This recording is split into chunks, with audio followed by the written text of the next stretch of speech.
The massacre of the innocents is one of the bloodiest stories of the Bible. Herod the Great, king of the Jews, ordered the murder of thousands of babies in order to kill the infant Jesus.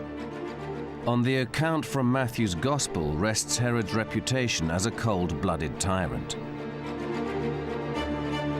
He sent in his troops, but Jesus and his parents had escaped to Egypt.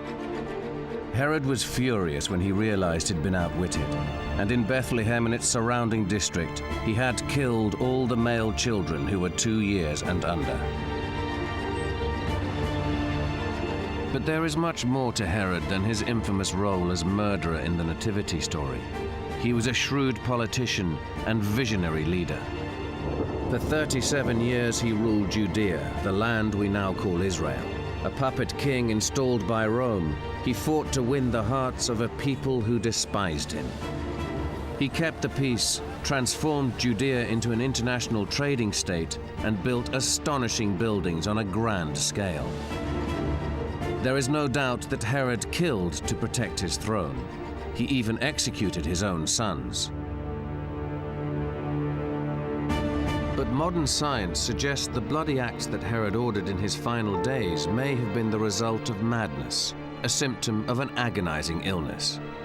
From his deathbed, he demanded mass executions.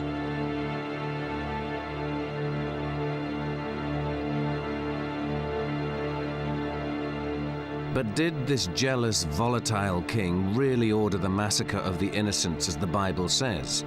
Has this one story obscured the real Herod?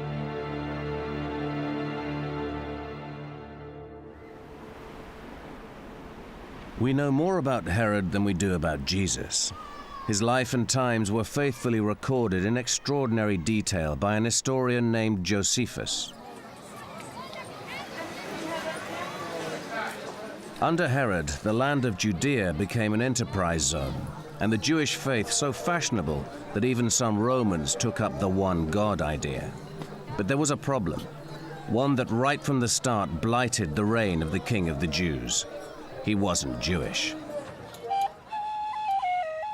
Herod was an Arab. His mother was a princess from the rose-red city of Petra in what is now Jordan. His father was an Arab diplomat from a desert tribe that had been forced into Judaism at the point of a sword. To real Jews, Herod came from a family of heathens. They'd never call him king. One way or another, he was never accepted by the Jewish nation as the legitimate ruler over the land and over the Jewish nation, simply because the Bible says that only King David and one of his dynasty can rule the Jews.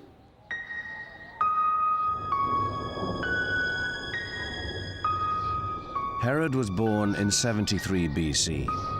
At that time, Judea was part of the Roman Empire, but ruled from Jerusalem by a popular Jewish royal family, the Hasmoneans.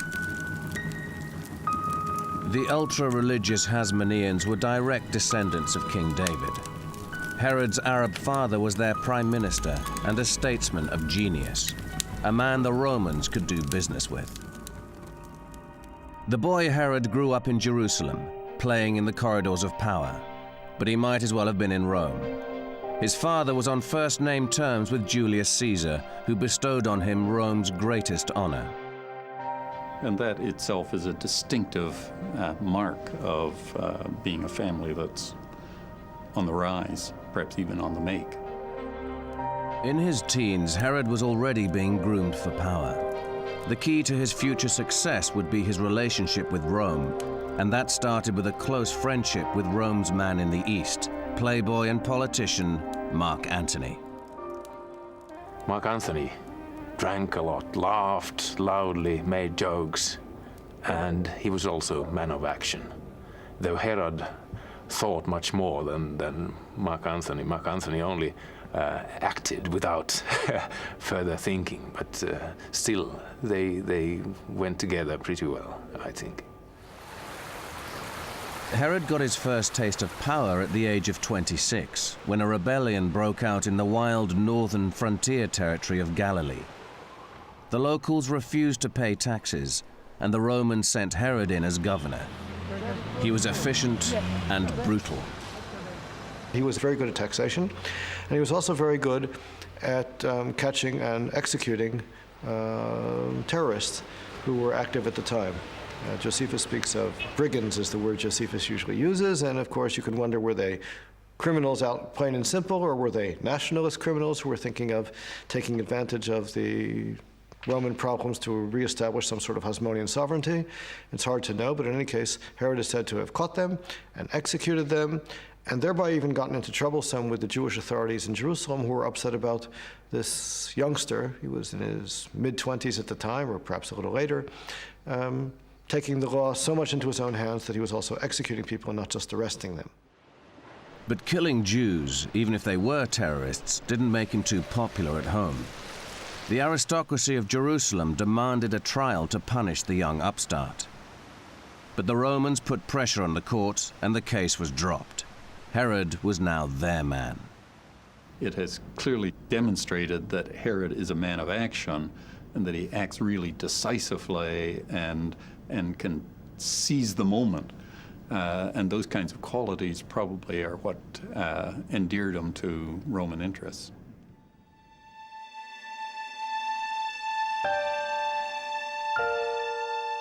Herod was appointed Roman governor in Syria. He also took his first wife, Doris. Their son was the apple of Herod's eye. But after 6 years of marriage, he banished mother and child from his household. He had fallen for a Jewish princess.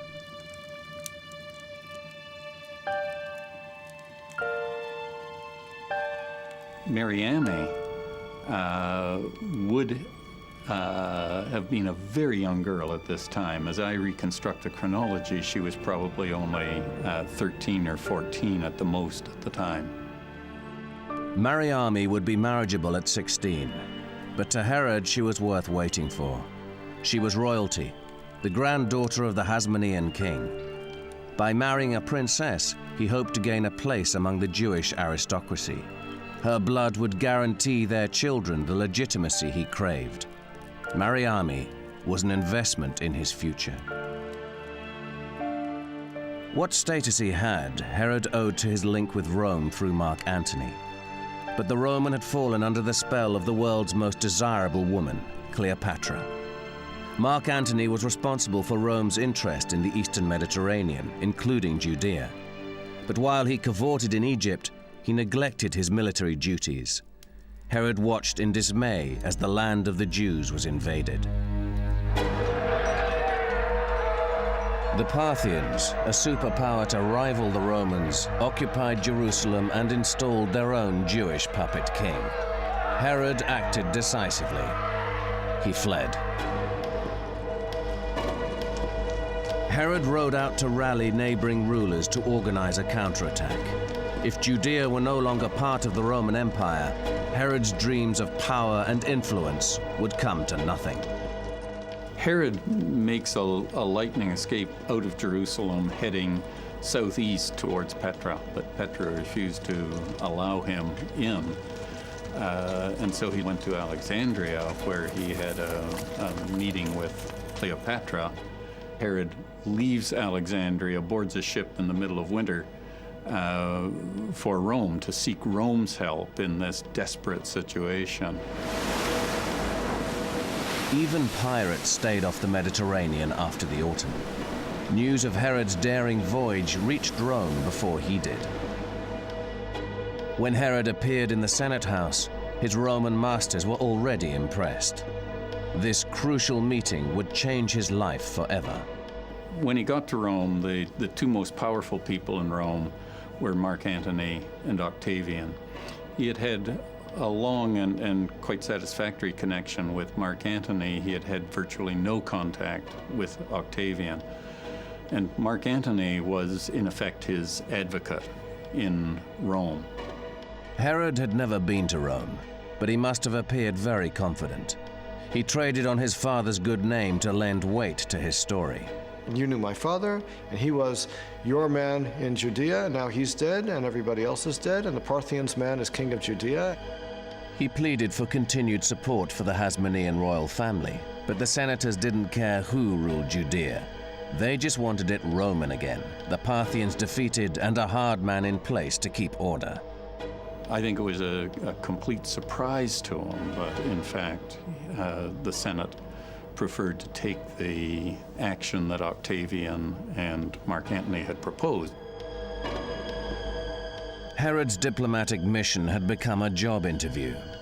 The Senate pledged military support to remove the Parthians from Judea, but they were not going to restore the rule of the Hasmoneans. The hard man they needed was before them. Herod would be the new king of the Jews, whether the Jews liked it or not.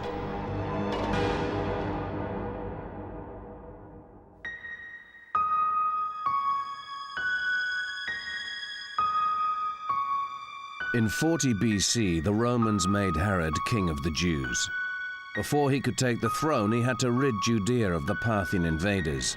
But the Jews preferred the king the Parthians had installed. Herod was not welcome. With Roman military help, Herod began a long campaign against his own people. And it was only in the summer, to be safe, let's say, of 37 BCE, in other words, just about 3 years after the time when he actually was given the crown in Rome, that he was actually able to take his capital and set himself up as king. It was a hollow victory. The Roman oppressors might have named him King of the Jews, but to his subjects, only a descendant of King David was eligible. His authority was constantly in question. In his bid to gain legitimacy in the eyes of his people, Herod had now married his Hasmonean princess Mariamne. She bore him 2 blue-blooded Jewish sons, but there was a problem. Herod had deposed Mariamne's grandfather to become king. He adored her. She loathed him. As a result, Herod was racked with jealousy and paranoia. Whenever he went on a dangerous mission, he left instructions for Mariamne to be killed if he failed to return. Then, as now, Jerusalem was a city dedicated to worship. The real power in the land was held by the religious authorities on the Temple Mount. It was the site of King Solomon's temple, the Holy of Holies. To shore up his position, Herod desperately needed to win over the politician priests. He proposed Mariamne's younger brother, Aristobulus, for the job of high priest at the Temple of Jerusalem. The teenager was, of course, a Hasmonean princeling. When the boy first officiated at the altar, jubilant crowds swarmed to the Temple Mount, swooning with delight and hailing the return of the Jewish royals. As a non-Jew, Herod couldn't even watch from the back. This appears to lead to a certain amount of jealousy on Herod's part. And Josephus tells an account of a celebration which is followed by a pool party in his palace down in Jericho. Jericho, the lush, steamy weekend destination for the Jerusalem jet set, and a royal resort, was about to become the setting for a hideous murder. As his family settled in, Herod, crazed by his lust for power, formulated his plan. It was in this very swimming pool that the royals and their friends splashed and chatted, while a group of muscular guards played what must have looked like a boisterous game in the deep end.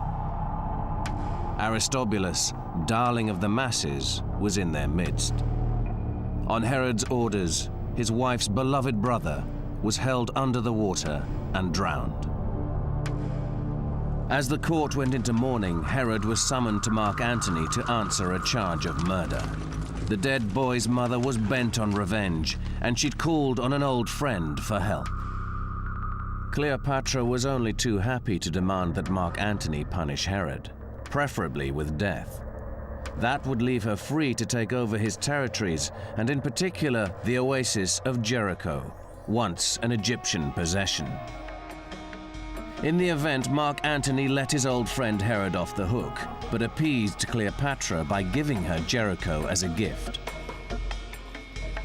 With its citrus groves, date wine industry, and balsam plantations, Jericho was a jewel in Judea's crown.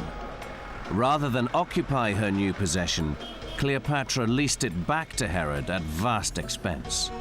For 3 years, it cost him almost half the national income.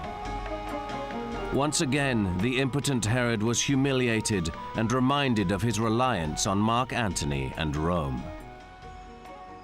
Cleopatra's ambition is simply to reassert the control of Egypt over the whole of this region, as was true in much earlier years. Herod resented Cleopatra's hold over Mark Antony, and she delighted in baiting him. When she came to Judea to survey her properties, she demanded that he escort her, and even tried to seduce him. Herod was the only man known to have resisted the world's most irresistible woman.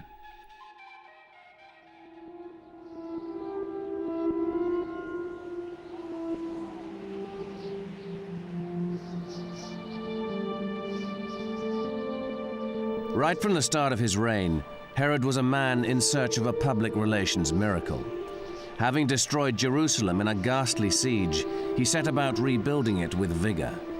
His architects went to work on a project so monumental it remains to this day the most famous landmark in Israel, the Temple Mount.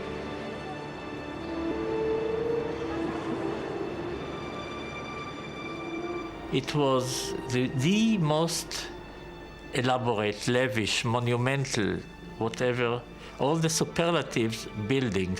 It's really a genius idea, and here, no doubt, Herod was monumental. The original temple built by King Solomon was the most sacred place in the Jewish world. Over 900 years old, it was a virtual ruin. While as a non-Jew he would never be allowed to enter it, Herod was bent on giving his people a new temple in a glorious setting. But it wasn't easy. The priesthood required him to lay out all his building materials before work began.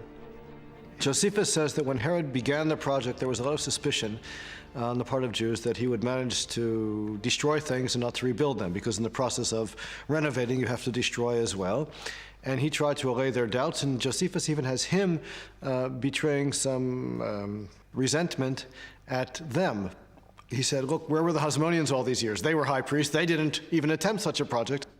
It took Herod 8 years to create a new Holy of Holies and dramatically expand the area of the Temple Mount itself. He surrounded it with colonnaded walkways and dominated the southern end with a building that was part palace and part shopping mall, a vantage point from which to keep an eye on the turbulent priests below. The site was opened up to all, Jews, Gentiles, and even women, making it a center for business as well as devotion. This is a street built by Herod the Great along the Temple Mount wall. This was the main street of Jerusalem of that time.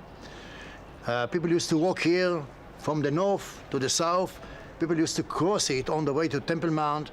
It was like the Fifth Avenue of those days. And no doubt that Jesus, as a Jew, coming from the Galilee with his father and later on spent time here in Jerusalem, no doubt that he walked here as far as we can judge. This is the area where the money changers used to be. Sometimes they took their tables and walked up to Temple Mount to make a better business. And that's what Jesus talked about when he tried to throw them to Temple Mount, back to the market area that was here. The rabbis, of whom we have their literature beginning in the, let's say, the 3rd and 4th and 5th centuries of the Common Era, who have every reason in the world to say nasty things about Herod, and they do say lots of nasty things about Herod, nevertheless say on a couple of occasions that whoever has not seen the temple which Herod built has never seen a beautiful building. So they grudgingly, but nevertheless they say it. The Temple Mount has been fought over ever since. Herod's Jewish constructions were replaced by invaders with newer faiths. At present, Jews and Christians are unable to visit what is now an exclusively Islamic site. Jews still worship at Herod's western wall.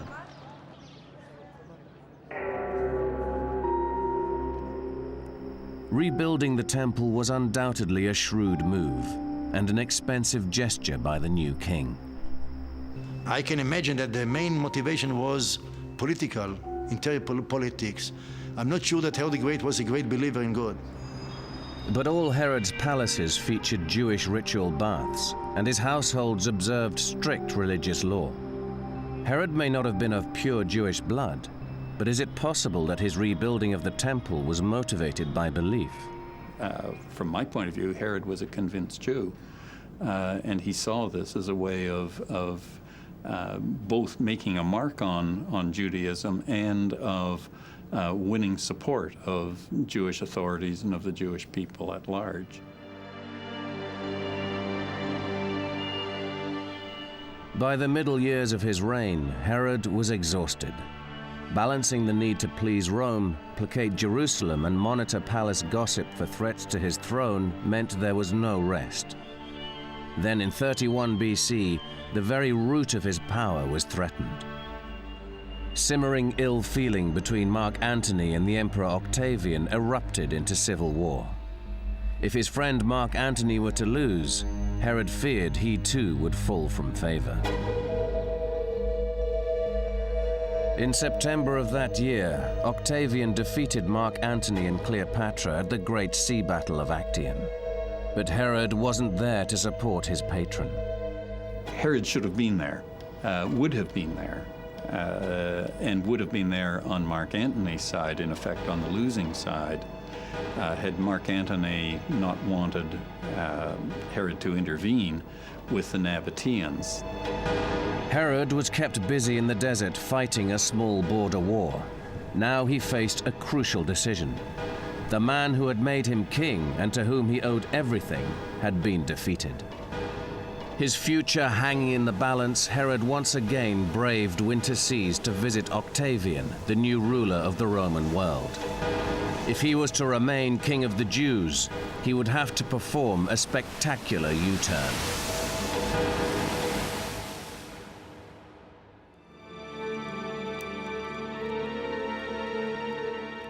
In 30 BC, Herod's patron Mark Antony took poison and died in his lover's arms. He did so knowing that Herod, the man he had called his friend, had already betrayed him. No sooner had Mark Antony been defeated at Actium than Herod sought a new alliance with his enemy Octavian. Herod's future rested on his ability to win the patronage of the new power in Rome.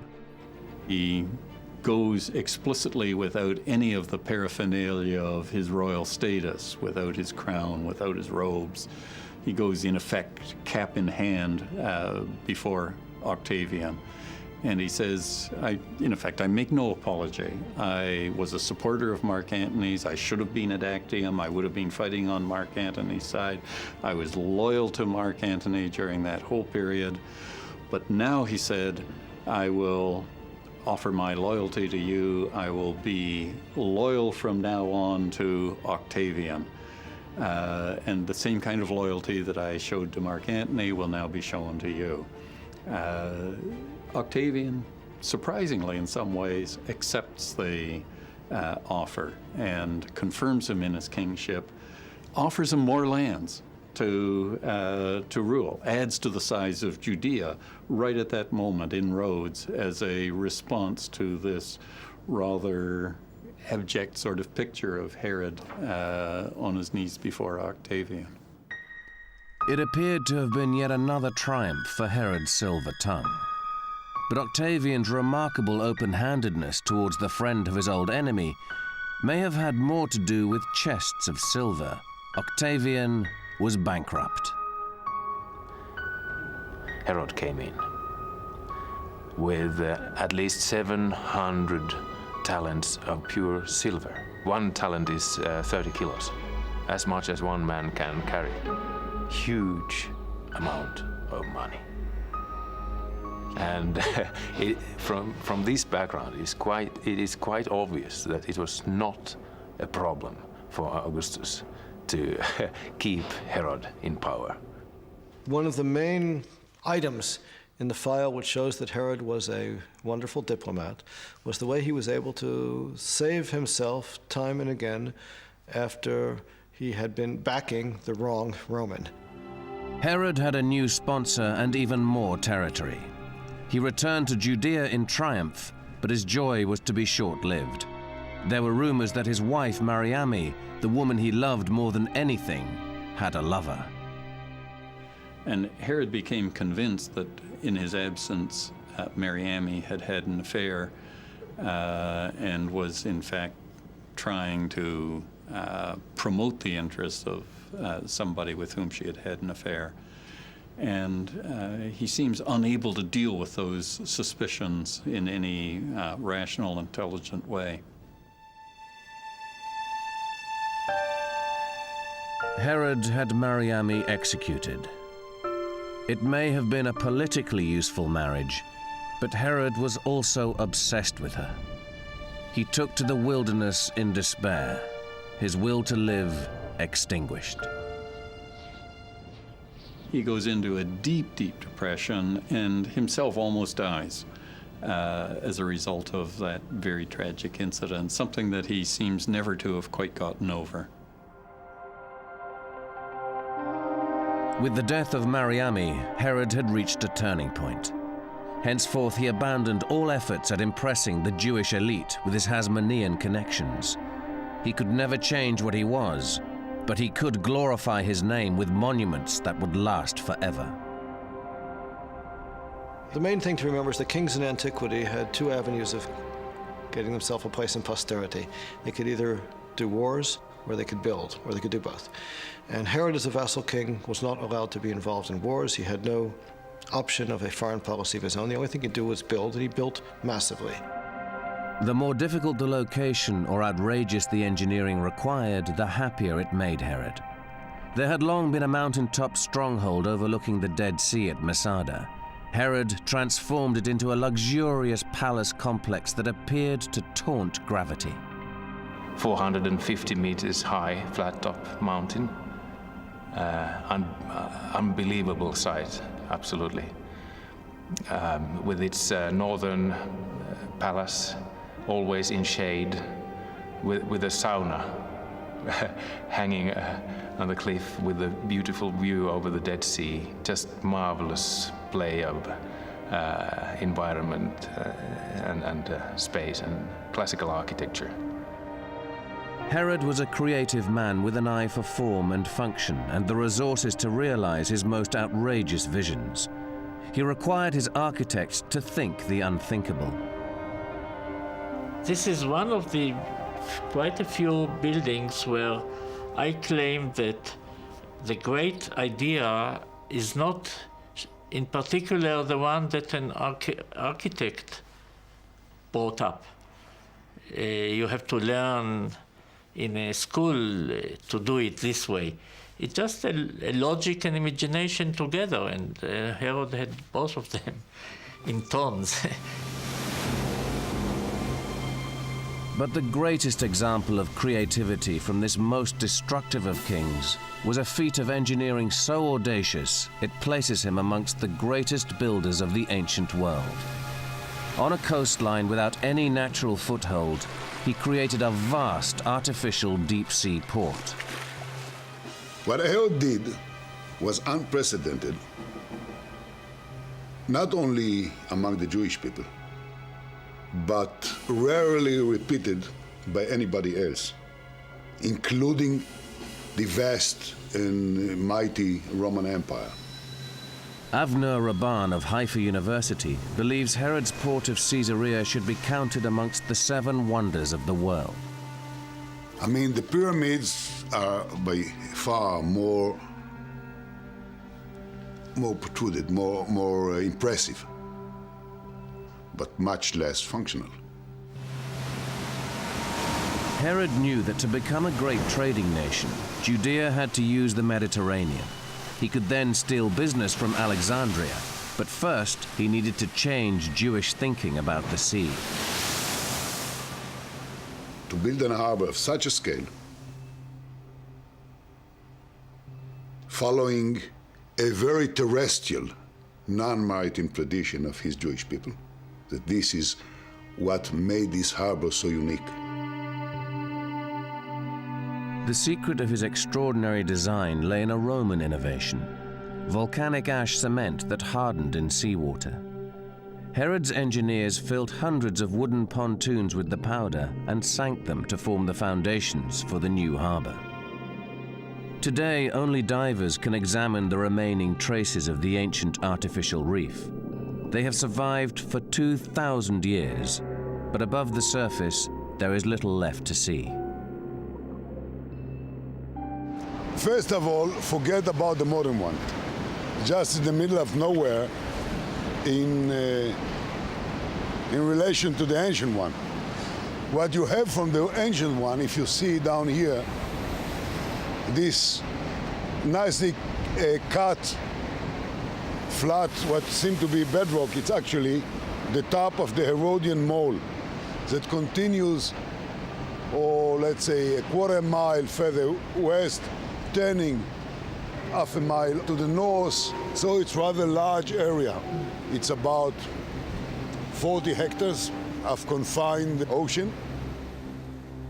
Until Herod's bold move, a late harvest in Egypt meant grain-carrying ships bound for Rome had to brave winter seas. Now they had a safe haven in which to sit out the storms. It was an instant success. The harbor became a giant cash machine for Judea and a source of pride to Herod. One has to imagine what sense of achievement it would be to take an ocean like that, uncontrolled, wild, effective, and disciple it into well-confined, well-protected, beautifully function and instrumental entity to serve the Lord's demand, and the Lord in this particular case was Herod the Great. Caesarea started as a harbor and became a city.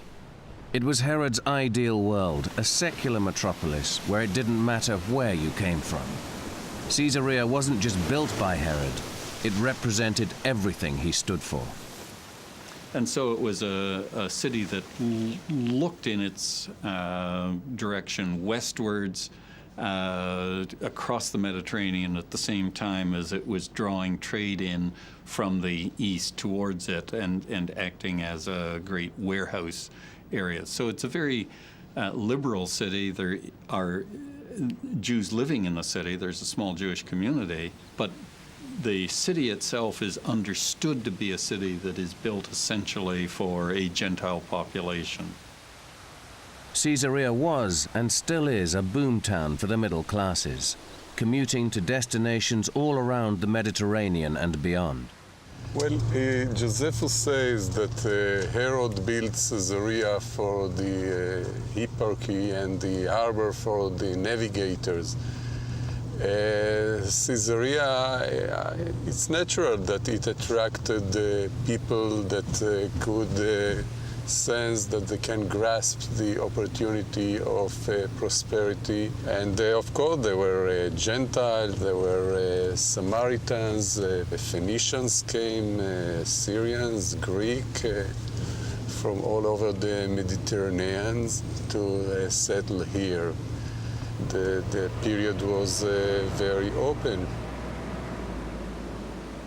I think basically, when you look at Caesarea in a big way, Herod built it to be a opposite balance, a counterpoint to Jerusalem. And you have on the coast Caesarea, and you have inland in Jerusalem, as it were, God's city. You have Caesar's city and God's city. The way the rabbis of the Talmud will eventually put it, they will say that Jerusalem and Caesarea, when one goes up, the other goes down. 28 years into his reign, Herod was entitled to feel pleased with himself. He'd rebuilt the city of God and created a city of business. The Romans were pleased and his subjects were rich.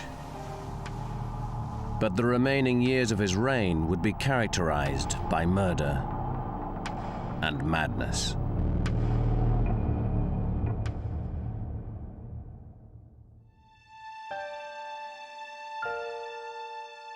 As he reached his 60s, Herod could look back with satisfaction.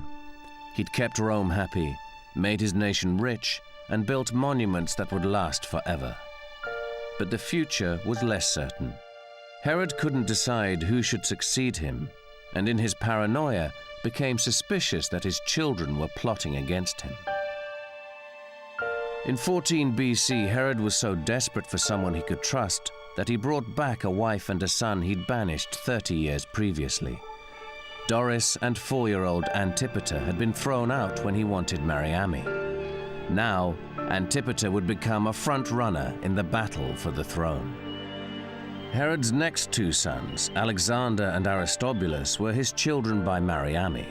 They were also strong contenders, but Herod didn't trust them. They were Hasmonean aristocrats. Part of the background was some snootiness on their part that they, in fact, had been educated in Rome. And he was this provincial type who was getting old and hadn't had a very good education and hadn't really spent much time in the big city at all. I think that was probably part of it. They were named as his successors in his early wills, and it was clear that they would, in fact, take over. Herod thought they were scheming against them. My guess is that there's probably some truth to that suspicion on his part. Herod thought that they were trying to win over the support of the army.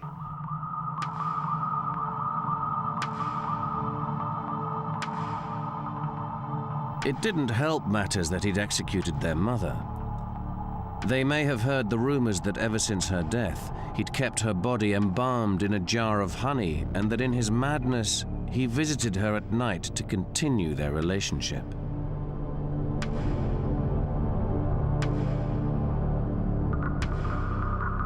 For years, Herod tried to get along with them, but they would always be a threat. In 7 BC, his temper got the better of him, and he had the scheming pair strangled. If we want to say something for him in his favor, he was a politician, and he was for him was important to have the power.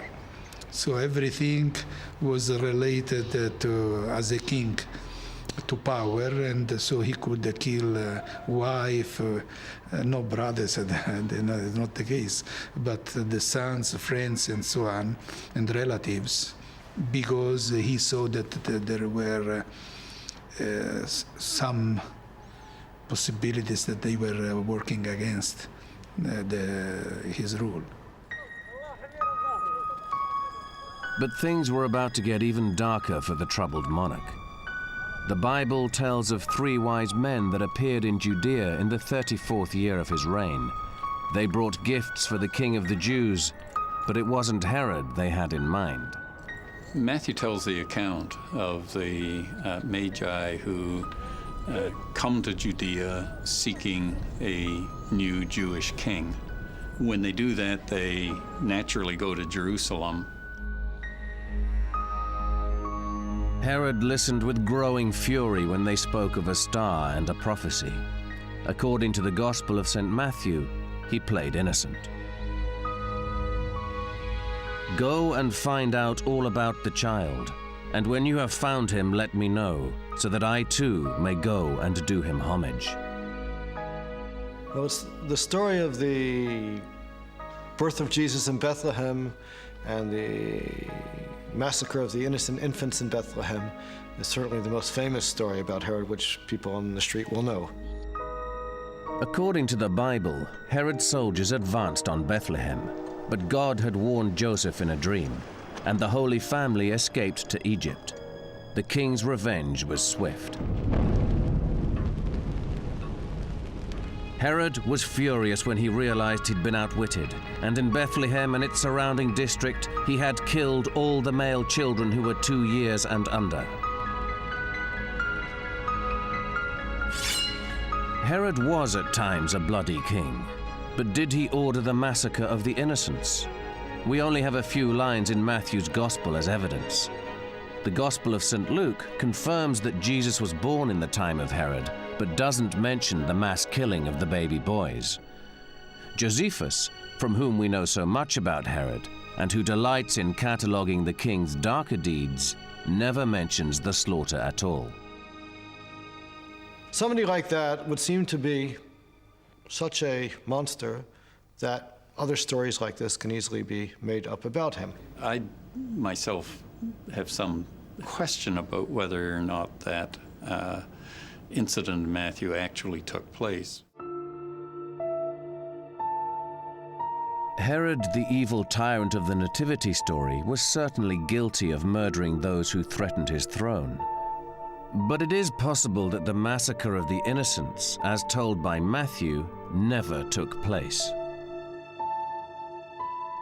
Whether the details of the story are true or not, there's evidence that in the last years of Herod's reign, he began killing on an unprecedented scale, settling scores and murdering political rivals. The period of Herod's greatest atrocities coincides with his own physical decay. Remember that he is almost 70 years of age. That's a very advanced age for somebody. He must have been a very strong man through most of his life to have survived that long. Now I think his whole body is giving up, and his mind is perhaps giving up at the same time. Herod was carried here, to his newest palace in Jericho. The record speaks of a sickness with the hallmarks of an Old Testament plague. Josephus gives a very graphic description of a painful illness focusing on the stomach and also on the mind of Herod. He's going out of his mind, he's going out of his mind in pain, he's stinking. Some versions will tell us about worms as well, and his flesh is decaying. From his deathbed, Herod embarked on an orgy of violence. It began when word reached him that a high-spirited mob had torn down the Roman eagle he had placed provocatively above one of the entrances to the Temple Mount.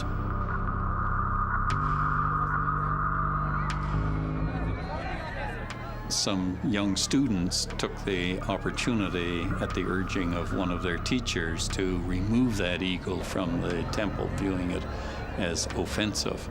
They did so. And of course, Herod's retribution fell very quickly. He executed the students, he executed the teacher who was responsible for encouraging them. It was a rather perhaps unnecessary action on his part, but one that seemed to him essential because it challenged his authority. Impatient for power, Doris's son Antipater now tried to mount a palace coup that would put him on the throne. Herod's firstborn, the son he had brought back from exile to succeed him, had jumped too soon. His father rallied, finding the strength to order his immediate execution. Herod had just 5 days to live, but he had a lot more killing to do. All his life he'd been rejected by the Jewish aristocracy, and now he'd get his revenge. In his dying days, Herod ordered Jewish nobles to be brought down to Jericho, where he is, and when he dies, to execute them all. His sister refuses to carry out this command. In his palace, courtiers attended him round the clock. Neither prayers nor potions made any difference. Driven mad by pain, Herod attempted to end his misery with a blunt fruit knife.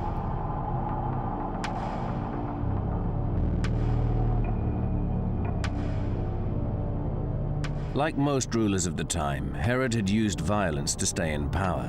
But the insane bloodlust of his last days stands out.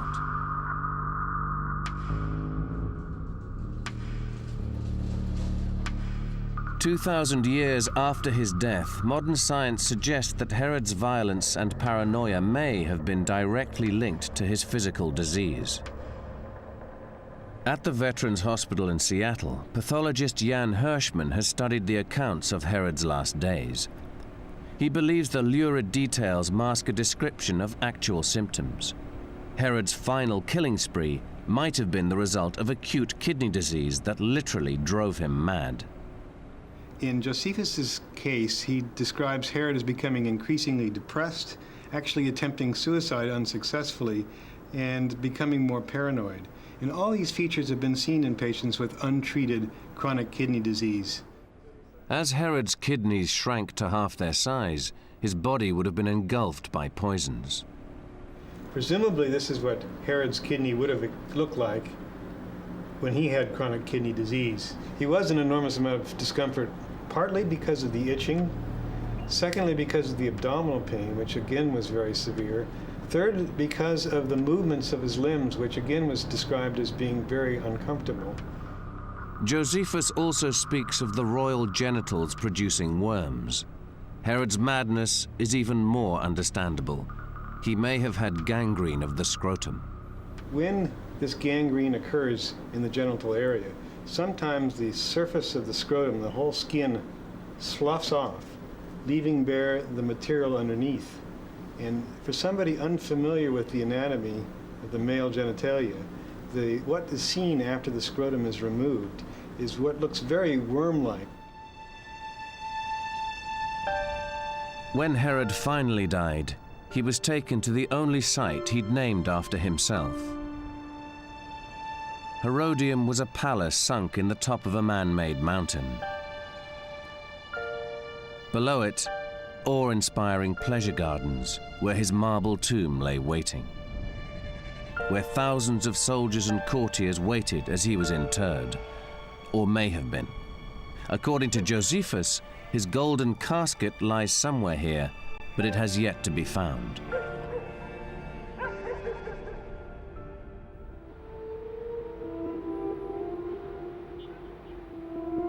Herod's death left a vacuum his heirs couldn't fill. Within a century, the Romans were burning his temple and persecuting the Jews. Perhaps the stability he created is Herod's best monument. I'm sure Herod would have rather have died about 7-8 years earlier than he really did die. Had that been the case, he would have died as somebody who kept the peace, built monumental things all over the country which remained, and that last decade of troubles with his family and killing too many people would not have occurred. A man of complex origins, always the outsider, Herod worked tirelessly to unite subjects of all backgrounds. Did he succeed where so many other rulers of his land have failed? With the Gentiles and with the Jews, he achieved a lot. He was the person who could rule this country in the best way, and I don't think that in the before and after we had such a personality who could unite such a difficult region. Herod longed for recognition and appreciation, but he achieved neither. 2,000 years later, in spite of his creative achievements, he is only remembered for ordering an act of cold-blooded murder that may never have happened at all.